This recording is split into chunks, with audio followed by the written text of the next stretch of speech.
B'investiment ta' 6 miljun euro, il-kumpanija BZB se tibda topera minn fabbrika state of the art li tinsab fiż-żona industrijali tal-Imrieħel.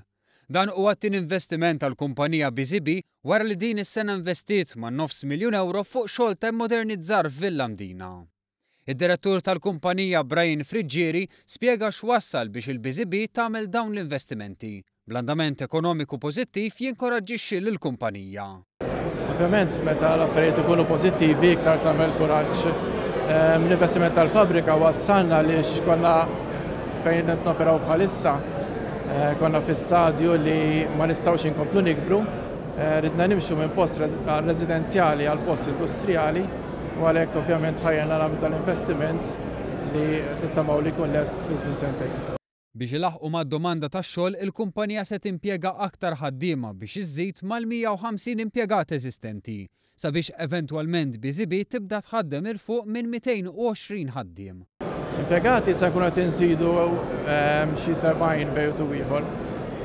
Żgur li se jkollna bżonnhom għaliex qed nittamaw u hekk nemmnu li se jiżdied ix-xogħol allura ovvjament ikollok iktar bżonn manpower. Id-direttur tal-kumpanija kellu kliem pożittiv għal miżuri u inċentivi li ħabbar il-Gvern u l-BZB ibbenefikat minnhom.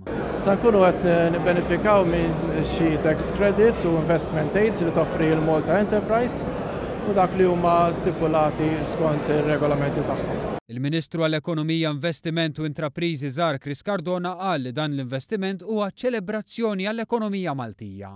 Naħseb illi juri biċ-ċar illi l-espansjonijiet u anka il-fatt li qegħdin naraw investiment b'saħħtu ħafna fil-prodott lokali juri u jixed u jirafferma iċ-ċertifikazzjoni li trituna aġenziji ta' kreditu internazzjonali li qed jgħidu li hemm żieda qawwija fl-investiment fil-pajjiż u żieda ikbar ukoll f'dak li huwa demand domestika, il-konsum domestiku.